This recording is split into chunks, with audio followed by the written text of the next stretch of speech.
দোলা ভাই, আপনি আমার সাথে কি করছেন? আমি তো আপনার ছোট বোনের মতো। তারপর দোলাভাই আমাকে বলল, তুই কি চাস তোর বোনকে আমি ডিভোর্স দিয়ে দেই? আমি বললাম, না দুলাভাই, তাহলে আমি যা করছি তুই তা করতে দে। আর যদি বেশি ভাড়া ভারী করছ তাহলে আমি তোর বোনকে তালাক দিয়ে দিব। আমি বললাম, দোলাভাই, তাহলে আপনি আমার সাথে কি করতে চাইছেন? তারপর দোলাভাই আমার সাথে এমন আচরণ করতে চাইল, তাতে আমার দম বন্ধ হয়ে যাওয়ার মতো অবস্থা হলো। আমি আর কোনো কথা বলতে পারলাম না। ওমা হঠাৎ দেখি সে আমার সাথে অন্যরকম আচরণ করতেছে। রাগে আমি দোলাভাইকে একটা জোরে ধাক্কা মেরে ফেলে দিই।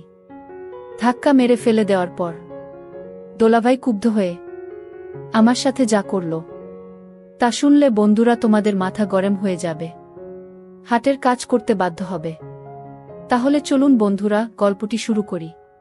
গল্পটি শুরু করার আগে বন্ধুরা, তোমাদের নিকট আমার বিশেষ অনুরোধ, দয়া করে তোমরা আমার চ্যানেলটি সাবস্ক্রাইব করে আমাকে সাপোর্ট করবা। হ্যালো বন্ধুরা, আমার নাম অহনা রহমান অনু, তবে সবাই আমাকে অনু বলে ডাকে। প্রিয় বন্ধুরা, গোপনীয়তা রক্ষা করার জন্য আমি এখানে আমার নাম ব্যবহার করলাম।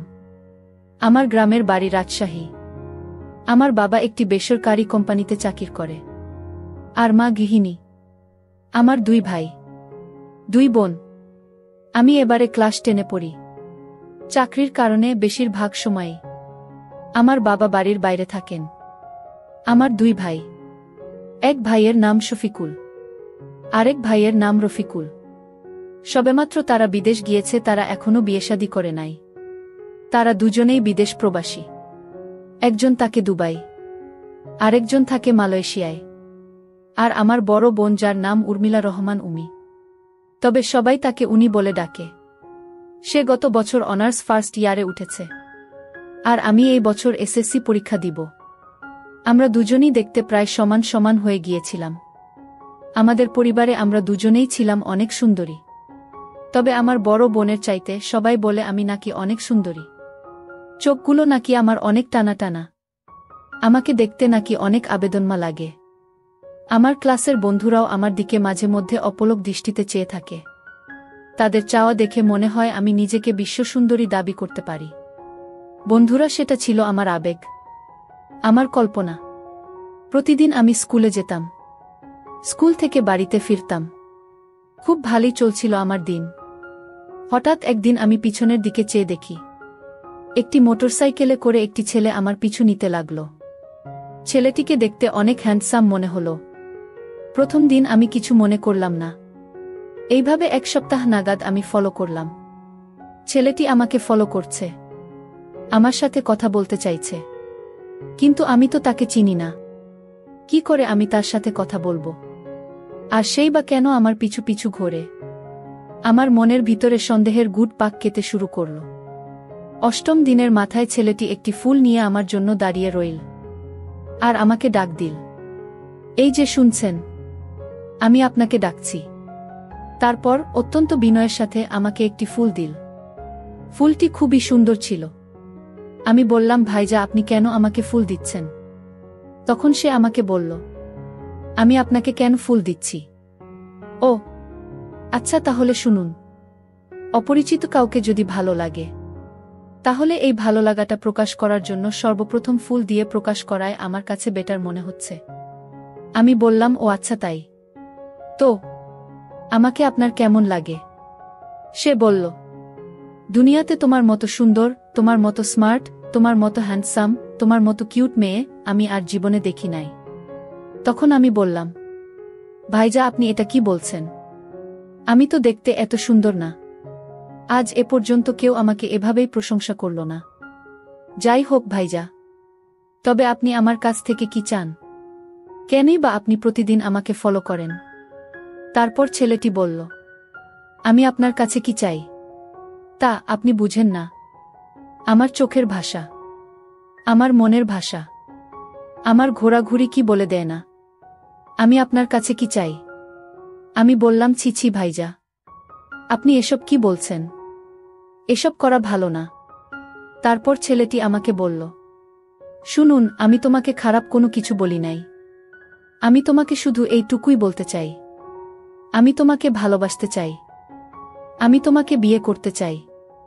আমি বললাম, কি বলছেন ভাইজা? আমি তো আপনাকে ভালো করে চিনি না। তাহলে আমি কি করে আপনার সাথে কথা বলবো? আর তাছাড়াও আপনি যদি আমাকে বিয়ে করতে চান, তাহলে আমার পরিবারকে আপনি জানান। আর এইসব প্রেম ভালোবাসা আমার দ্বারা হবে না। ছেলেটি বলল, দেখুন, আপনি আমাকে চিনেন না, আমিও আপনাকে চিনি না। তো আমরা কিছুদিন নিজেদের মধ্যে কথা বলি, একে অপরকে খুব ভালোভাবে চিনি। ছেলেটির কথা শুনে মনে হলো ছেলেটি অনেক ভদ্র। তাই আমি তাকে জিজ্ঞেস করলাম, ভাইজা, আপনার নাম কি? সে তখন বলল, আমার নাম রোহিত তালুকদার। আমার গ্রামের বাড়ি হবিগঞ্জ জেলায়। আমি এখানে চাকরির সুবাদে এসেছি। আমি এই শহরেই থাকি। তোমাদের বাড়ির আশপাশেই আমার বাসা। তোমাকে যেদিন আমি প্রথম দেখেছিলাম, সেদিনই আমার মনে ধরেছিল। তারপর থেকেই আমি তোমার পিছনে ঘোরাঘুরি শুরু করলাম। আমি বললাম, ভাইজা, আপনার বাড়ি হবিগঞ্জ আর আমার বাড়ি রাজশাহী। সুতরাং বিদেশি ছেলেদেরকে বিশ্বাস করতে আমার খুব ভয় হয়। আর ইদানিং ছেলেরা কত ধরনের প্রতারণা করছে মেয়েদের সাথে। সরি ভাইজা, আমাকে মাফ করে দিয়েন। আমার এরকম কথা শুনে ছেলেটির মন খারাপ হয়ে গেল। বুঝতে পারছি ছেলেটি খুব নিজেকে খুব অসহায় মনে করছে।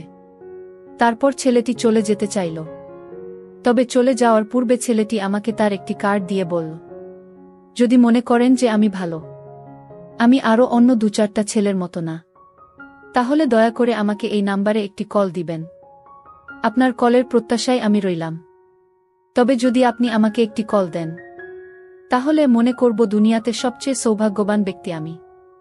এই বলে ছেলেটি আমার কাছ থেকে চলে গেল। আমিও বাড়িতে চলে আসলাম। বাড়িতে এসে ফ্রেশ হয়ে খাওয়া দাওয়া করলাম। দেখতে দেখতে সন্ধ্যা হয়ে গেল। তখনও রাত 9টা বাজে। হঠাৎ আমার এই ছেলেটির কথা মনে পড়ল। তার কার্ডটি হাতে নিলাম। তার নাম্বারটা দেখলাম। একবার ভাবলাম, কল দিব কি দিব না। আমতা আমতা করে হঠাৎ ছেলেটির নাম্বারে একটি কল দিলাম। ছেলেটি আমার কল পেয়ে মনে হলো যেন আনন্দে উল্লাসিত হয়ে গেল। আর বলতে লাগলো, আমি সত্যিকার অর্থে অনেক ভাগ্যবান। আপনি যে আমাকে কল দিবেন, তা আমি কখনো কল্পনাও করি নাই। ভেবেছিলাম আমি যাকে জীবনে একটিবার পছন্দ করেছিলাম, সে হয়তো অন্য কারো হয়ে আছে, যে জন্যই সে আমাকে না করে দিয়েছে। এখন আমার সকল ভাবনা মিথ্যা হয়ে গেল। তারপর ছেলেটি আনন্দের সাথে আমাকে জিজ্ঞেস করল, এই যে মিস দয়াকরে, এবার বলবেন আপনার নামটা কি? ছেলেটির কথা শুনে আমার কাছে খুব ভালো লাগছিল। খুব মিষ্টি কণ্ঠ। তারপর আমি বললাম, আমার নাম অহনা রহমান অনু। তবে সংক্ষেপে সবাই আমাকে অনু বলে ডাকে। চাইলে আপনিও আমাকে অনু বলে ডাকতে পারেন। ছেলেটি বলল, তুমি যদি আমাকে অন্য বলে ডাকার অধিকার দাও, তাহলে আমি খুব খুশি হব। তারপর ছেলেটি বলল,